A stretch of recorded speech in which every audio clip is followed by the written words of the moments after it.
forward to, at some point, being able to get to the point where we can actually get a physical space and set up a library, set up a museum. So in terms of my background, I was drawn into the organization by Dolores. At that time, I was manager for the FAA out here in Honolulu, Hawaii. I was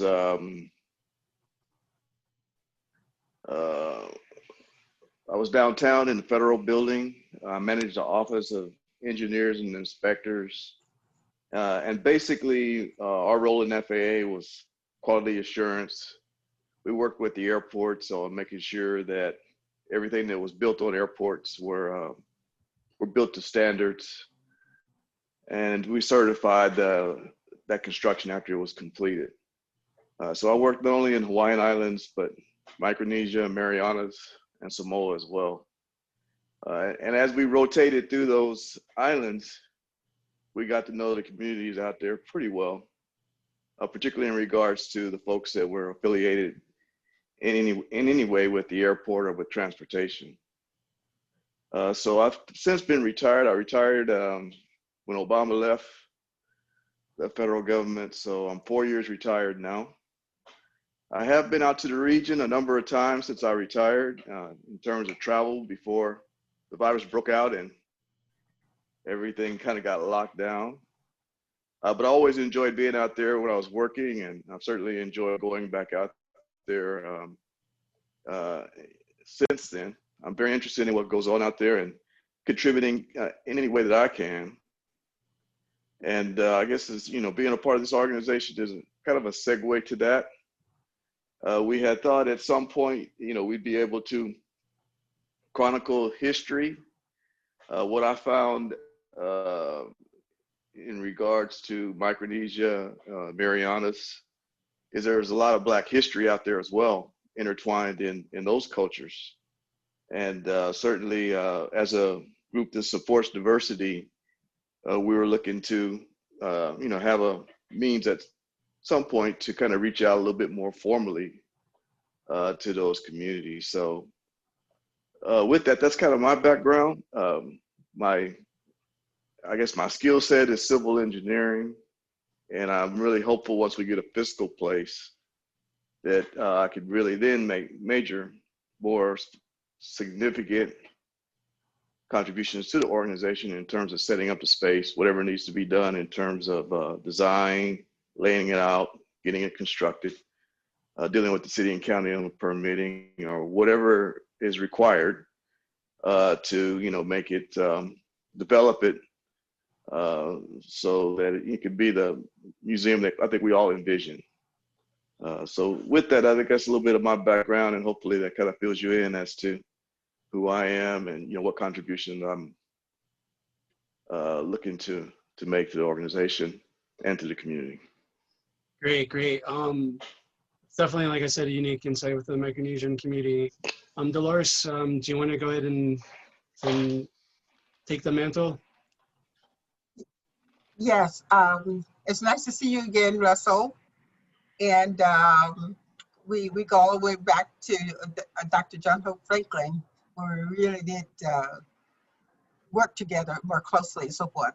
And that brings warm spots to my heart. What I like to add here, since 2018, February, we took on the name of the 44th U.S. president on his birthplace. And we did that with the Black History exhibit in Honolulu, Hawaii. And Abercrombie was the keynote there, as Ron probably remember. I think you were there, Ron. Yes, I was. Yeah, and that was a big occasion for us, a turning point in the history of people of African descent here in Hawaii from the African American Diversity Culture Center, which is our parent company. Our brand name is Obama Hawaiian Africana Museum, which is a trademark at DCCA. And what we're trying to do is kind of restructure ourselves through that lenses in order to give the historic occasion of the 44th U.S. president born and raised in Hawaii. First of all, there are two things that took place in that historical significance. Over 400 years ago, we had our first person of African descent to become the commander-in-chief. So that was the 44th. And that he just happened to be born in Hawaii. So it is a marker that we're trying to set up with the museum being a site. And that brings us back to the history of our elders like Ernest Golden, who came here in 1943 to rebuild Pearl Harbor. And he set the stage with most of the work that I'm engaged in. And my work, storytelling, came through my work at the university, through my studies, especially with my graduate program, to how to tell our true 100 years of history, dating back to about 1769. People came from Mauritius, Africa here. But with the light bulb turned on, taking on the name Obama Hawaiian Africana Museum, helps us to highlight the untold history about people that have made great contributions to Hawaii's history, including Queen Lydia Kalani and McCann Stewart defending her in the Supreme Courts in 16 times. And, you know, so that's kind of the real base background that we're doing, but we want to take it from D20 forward. And this is why our communication today, under the auspices of Rael Hickman, who's been brought on to kind of help us to restate the organization. And I'm glad that he's coming on part-time, United Airlines manager kind of stuff. But I think we can do it along with our dozens of volunteers. Thank you, appreciate that. And with everyone as well contributing. Debbie, did you want to say a few words as well?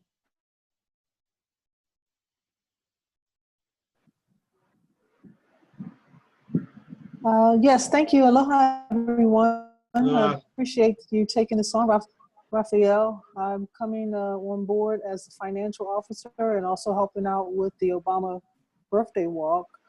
Just bring a slew of skill sets to support the museum in any way that I can, whether it's with a leadership role, bringing the planning events, any way that I could help out and help Dolores's vision, which is our vision, to own space. So pending any other questions, that's it. And I'm happy to be here. Thank you, Debbie. Thank you. We're going to move on to our guest. We have Russell, who only through email, but would love to meet in person. Just trying to learn a little bit more with your education background. I know you've done just a little bit of research with acting as well and theater, and there's very interesting background and what you can bring to the table. So welcome, Russell. Thank you so much for joining us on this conversation on community outreach with the Pacific Island community and BLM. Thank you, and it's been a while, but as you said, we go back quite a long way to Dr. John Hope Franklin when he visited Iolani School a couple of times. So I'm a teacher at Iolani. I've been teaching, I think, what is the only African American Studies class at the high school level for the last 20, 25 years. And I also teach U.S. history there. Most recently, we organized a Zoom series called What's Going On? Racism and Justice in America. We brought in scholars from all over the country. Jelani Cobb will be joining us next week. We brought in Bernard Lafayette, who of course was one of the freedom riders and one of the original members of SNCC. Peniel Joseph, who just completed a terrific book on Malcolm X and Martin Luther King Jr. So that's kind of what I've been up to, and I'm here to help in any way that I can. Excellent. Russell, Go ahead, Dolores. I'm sorry? On your speaker series, I only received that one email that you sent out, so we didn't get to be on your virtual presentation. Right. Well, were you able to come to the Bernard Lafayette meeting? No, we were not. You know, and then I haven't heard any more from you. So I Yeah, remember. I sent out just the general schedule, and I was waiting to hear back from people on that. I'm glad to, you know, we've got 2 more sessions coming up, and I'll be sure to send out the Zoom links to you. And if you could forward them I wanted to to your list, I it would be wanted to great. follow. Okay, because I didn't get any more stuff from it. So whatever you were hearing, Okay, I didn't respond because I was asking questions. I'll So do send it. it I'll out do it again. for sure. Thanks for letting me know, Dolores. Yeah. And, Mhm. and I see So, that Tonia's okay. written here about her being professor of archival studies. This is Tanya Sutherland, who's also a guest here, professor of archival studies at UH Manoa. And she'll be working with Dolores in inventorying, arranging, describing, and digitizing the museum archival collection, which I think is very exciting, especially as we try to move out under the current pandemic and move forward. But it's definitely kind of the wave of the future in digitizing the archives, especially as they grow. Even with a physical museum where we have can invite the community in for hopefully post-pandemic in person, like these similar community conversations that we're having here. So at this point, Dolores, I'm going to bring it back to you as far as specific to the kind of the broad topic that we had about the Pacific Islander outreach and in the times. Yeah, well, today, yeah. This conversation, we want to use this forum to really kind of reach out to see how that we can help, you know, the Pacific Islanders, since that has been the headline in our newspapers under this pandemic crisis, and how we as a community, we needed to come, and this came up with the Jewish temple discussion on maybe how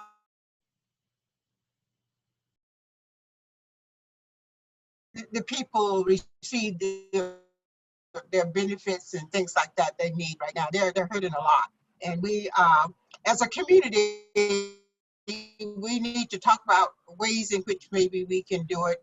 We can help the government. They cannot access the government protocol. From where I'm sitting, that I found that was one of the. Looks like. And then hunger is the other thing, so they don't have income. So we want to talk about what maybe the community, bring the community in and maybe look at other ways in which we can kind of help them to get the services they need. Just a little background, did invite any other? Sorry. No, just to add to that, Dolores, just we had did invite a few people that were part of the community with Marshall Lee's community organization, and some others. Unfortunately, looking like they're not able to attend, but we can still continue the conversation. Bringing back to Ron, what do you think are, again, with your experience, not to prescribe the needs in the community, but as far as working with the community, do you have any insight that you can kind of go over that in your experience in working with the community? I know you're not as much working within the community here in Hawaii, but I know out in the region you were, and how you, in your previous position, how you worked that out in working with them.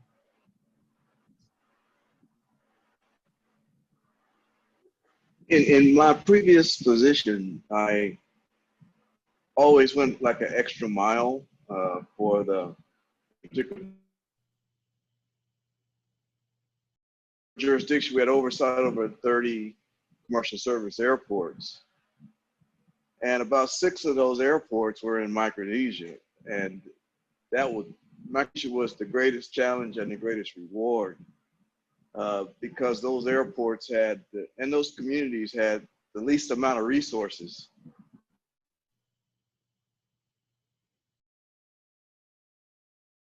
Training and outreach and helping them.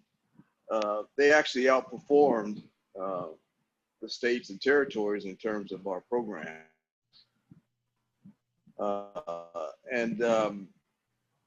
When I first came into the FAA, one of the FAA managers, first of all, when I was here, I didn't manage all of FAA. I coordinated it a lot with the FAA. I didn't manage air traffic controllers and those that deal with the airlines and all of that. FAA is very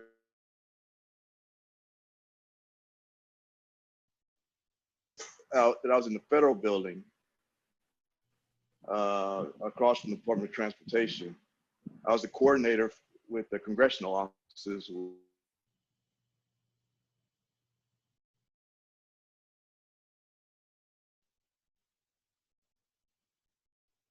It looks like There's to take care of in their specific disciplines. The reason why I'm saying that is because when I first came 2000 as a manager here, one of the managers that was in one of the other FAA disciplines took me to the side and basically told me that her name was Jocelyn. She was over the flight service station, and she worked a lot in Micronesia in terms of training them and weather reporting and conversations with pilots and those kinds of things. So she had some experience out there that she was passing on to me. But the thing that she told me that really stuck with me was that she felt like they were little lost souls out in the Pacific, and without our help, that they would just be lost without us. So when she told me that, I could definitely relate to what she was conveying to me in terms of being a little lost.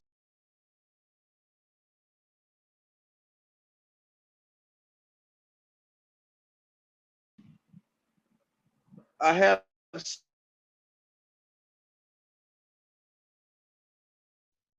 that were based on, I guess, some of the earliest outbreaks of the pandemic and how it kind of ravaged through their communities. And like to me that there's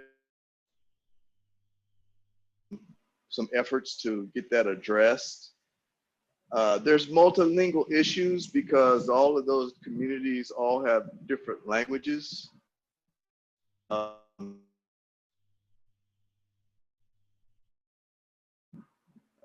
Different languages kind of spoke on Coast Ride, Pole, Chuk, and yeah, different dialects. Then you have Palau and you have the Marshallese. So I'm sure language is a challenge that's definitely going to be out there.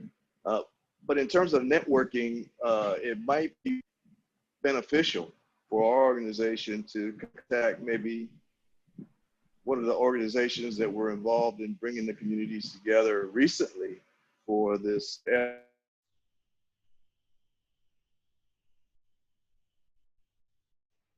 And during the early on challenges they had with the pandemic. Organization to organization, maybe an organization outreach and then kind of coming together that way might give us some ways to get some inroads as to what their needs might be that we might be able to address. no, it's all great. Well, one of the things, points. if I forget, Go ahead, Dolores. I said, well, one of the things is those that were employed, they didn't get the unemployment insurance just because they don't have accessibility to computers, and they need assistance with that kind of stuff so they can apply and get some money for food and stuff like that. That's kind of an immediate thing, and then I guess a lot of them may be homeless at this point. I didn't go into that particular area, but I think in terms of as our outreach program, we're looking to work, see if we can, as a community, can help in terms of some of the stuff they need in order to get so they can have access to the government programs such as city and county, and also the state level. Language is a problem, and as Ron has indicated, again, is communication. So yeah, and I guess the churches are another avenue of community outreach because they're very religious people, and so that may be another avenue of how we as a community maybe can provide some help in helping them to get what they need to survive day by day. No, absolutely. Obviously, we're going to have to be doing some more outreach. It's obviously helpful to have them to have some of those, where they have their time that's available to come and have that dialogue. I know it's a little bit difficult now during the pandemic to have those face-to-face discussions, obviously, but we definitely would want the input from the community themselves to see where the greatest needs are. And we know, of course, with the pandemic, there is a great need. And part of it, like you were saying, the language barrier was part of that. And also trying to mitigate the exposure to COVID. Russell, I don't know what experience you have with the community yourself, but Dolores, I'm sorry, do you want to add something before I go to Russell? Well, what I wanted to share with Russell and I and another DOE professor at West Oahu, what we wanted to do, our goal of outreach to the community is that we would like to continue to develop our curriculum, especially we're working in the public school. So, and like Russell, you're in the private, but having you at the table and others like you will help us develop our curriculum so that we can expand it. We are in social studies class, and we kind of talk about Hawaii's history, but that's where we're going because we're serving the underprivileged, the people at the low income. And I'm seeking funding from the city council again this year for that project. They did give me $80,000, $75,000 a year ago for our program person. So we have a curriculum. We just need to now look at that and also see how we can serve the community. These in the low income areas such as Kalihi and Wapahu, area. That's kind of where the education committee, which I talked about. And I thought this dialogue, the community conversation, could be a piece that we can look at a broader community outreach. So that's why we invited you to the table, Russell, to help us as a community engagement, and how do we go about our work here in Hawaii through these lenses. Yes. So any other ideas? Go ahead. No, I was just going to say, Ron strikes me as a real expert here.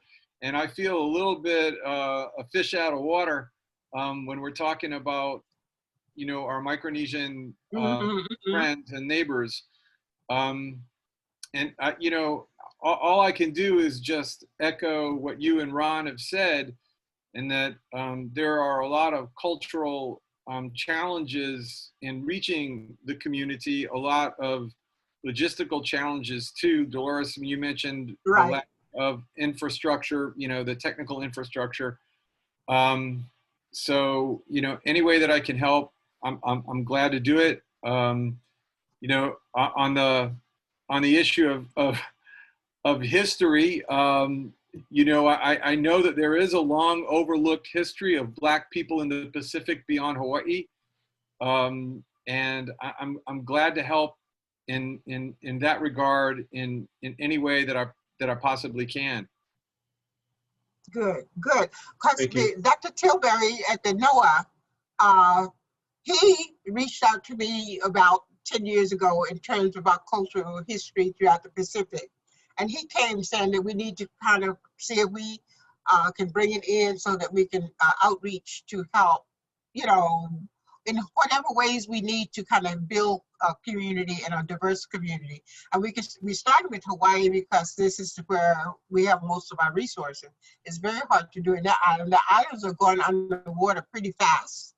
And again is, we just want to, again, the community to talk about this. And I think that we, the people like ourselves, I think we need to try to, you know, what can we do as a community, as outreach, to be able to solve some of our community problems. That the government, they have the resources, but these people are not able to access them because of their language and the other different skills, the lack of computers, and housing.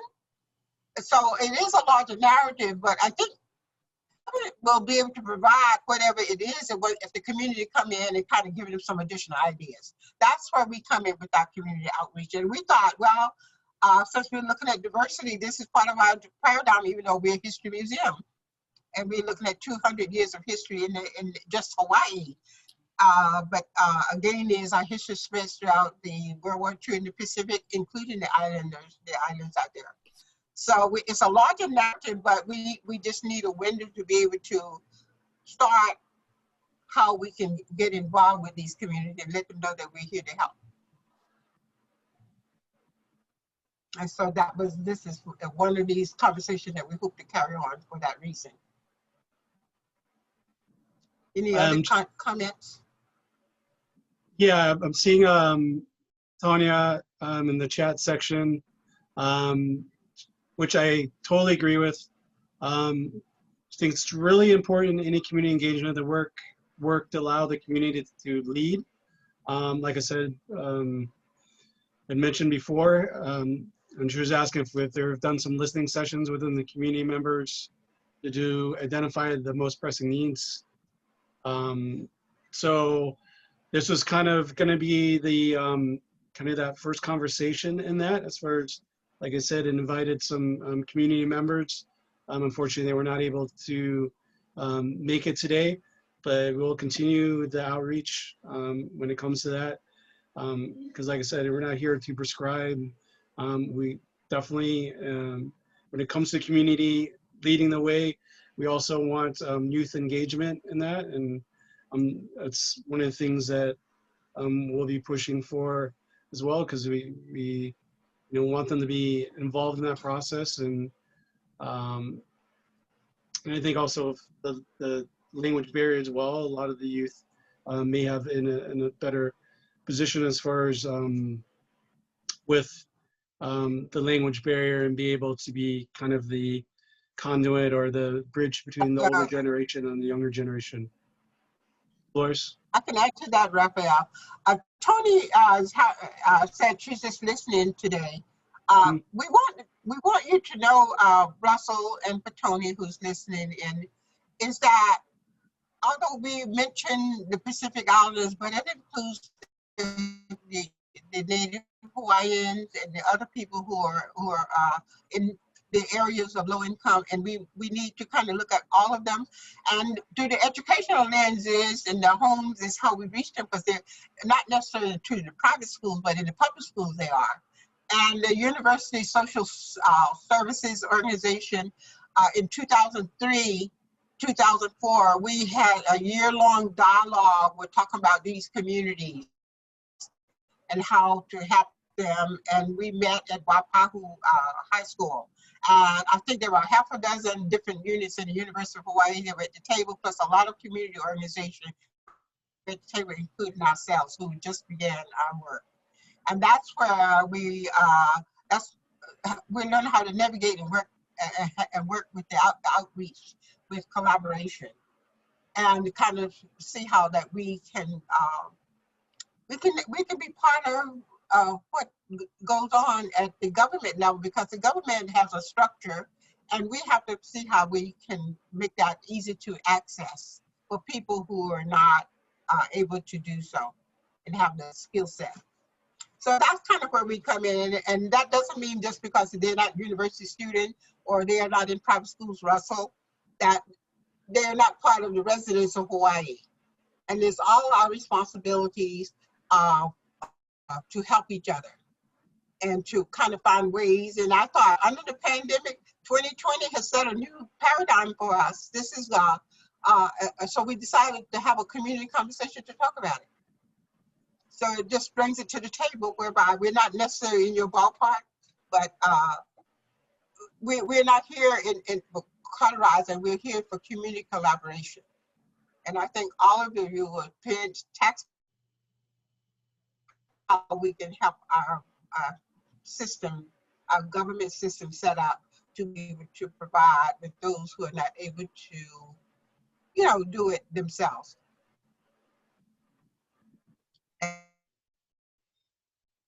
So from what I'm hearing, Neighborhood.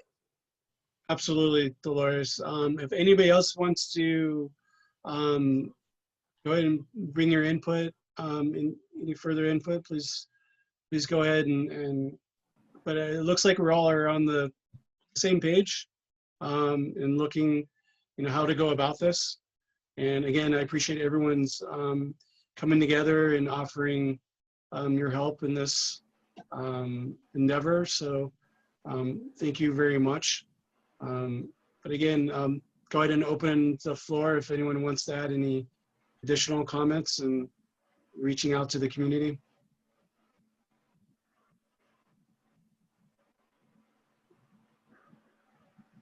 Well, I would say that in terms of outreach, Go ahead, Ron. again, I think it would be good to, everybody hear me okay? Yes. Okay. Yes. I think it might be good to, Yes. I think it might be good to determine, or just kind of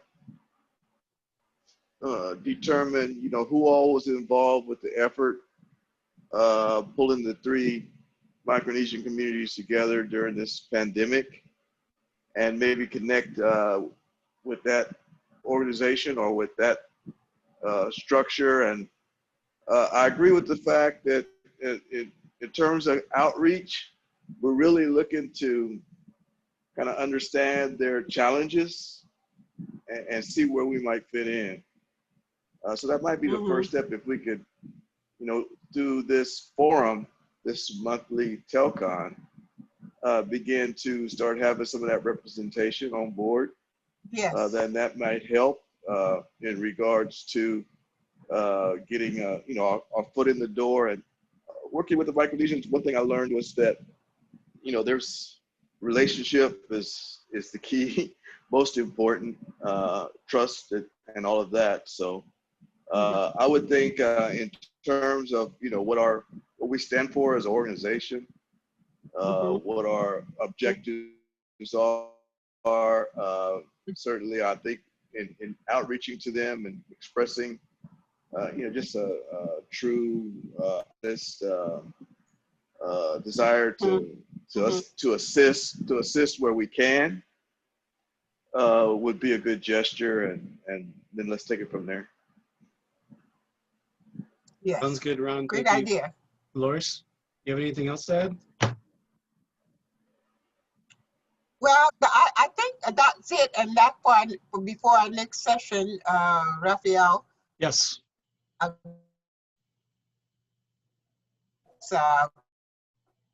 Forum.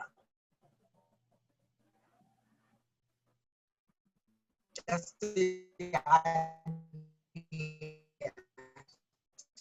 to hear what they have to us. That's your suggestion, Yes, Ron. yes. So, Yeah, may I just say something before we go here? And I think it speaks to what Ron was saying just a few moments ago.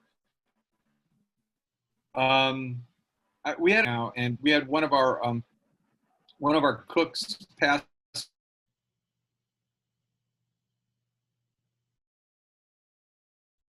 away.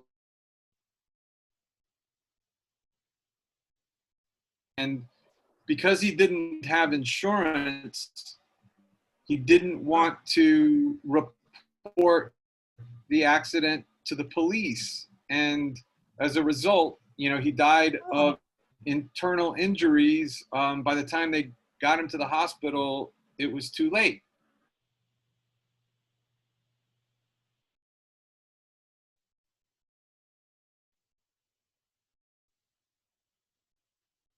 you know, as what we discovered was there's a process of asking. It begins with a certain kind of way of asking. And the very fact that this young man did not seek medical attention because he was paranoid about not having insurance. And in fact, he neglected to take insurance through, you know, employment with us, which was a terrifically reasonable thing. But, you know, again, there were reasons in his mind where, you know, he felt like taking the insurance would somehow have been a risk. And these are things that, you know, we did not understand.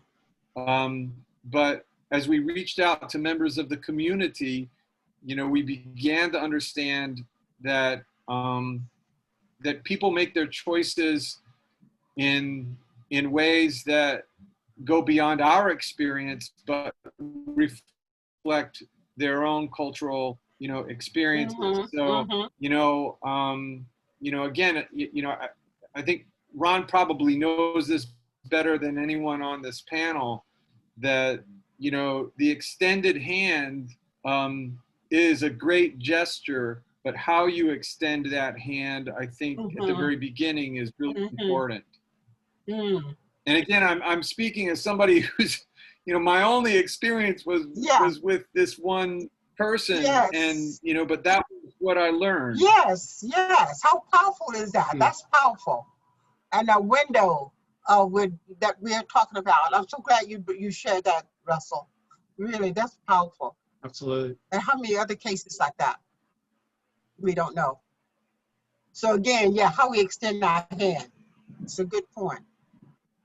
And, you know, what I would say is, just to echo Ron, I mean, I think that what he was saying about connecting with organizations that already have outreach relationships with the community is really the smart way for us to go. So we can go to those organizations and say, hey, how can we help? Yes. Very good point.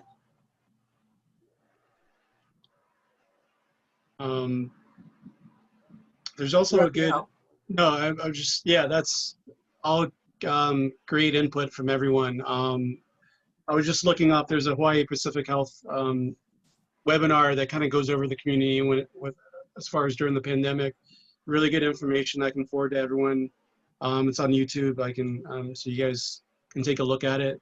And we'll definitely redouble our efforts in contacting those organizations that we've already contacted, and continue to try to, you know, offer our hand. And like was said by Russell and Ron about how it's how we reach our hand out to offer help.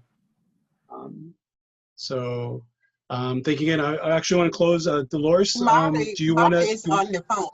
I'm sorry? I see that I see some other people are online, Mari and different ones, even though they're not on audio. Well, yeah, if anyone else wants to add, if Tanya wants to add any with, additional, your video and your voice.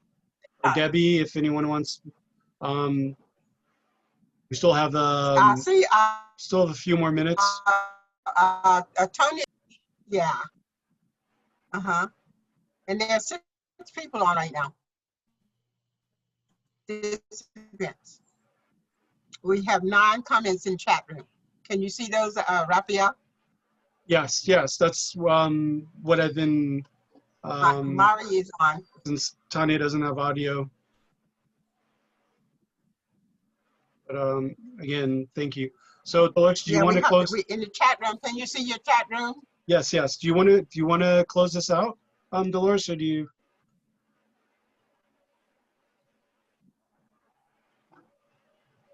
No, there's nothing else that I want to do, but we'll get back to those that have comments in the chat room. Okay, great. Okay, Raphael. I'm sorry, Dolores. You want to continue? Go ahead. You can close out now. Oh, okay. No, I just wanted to make sure there wasn't anyone else that had any other thoughts, but thank you again, everyone. No, that's all for this. Sorry. I'll be reaching out to everyone, and thank you again for joining. Ron, Tanya, Debbie, Russell. Again, I hope to meet everyone, Tanya and Russell, eventually in person. And Mari. And Dolores, thank you so much. And Mari, yep. Aloha until next time. We're looking at hopefully possibly like first Thursdays for this outreach, and again, like I said, we can redouble our efforts. And mahalo nui loa and aloha, everyone. Thank you. Okay.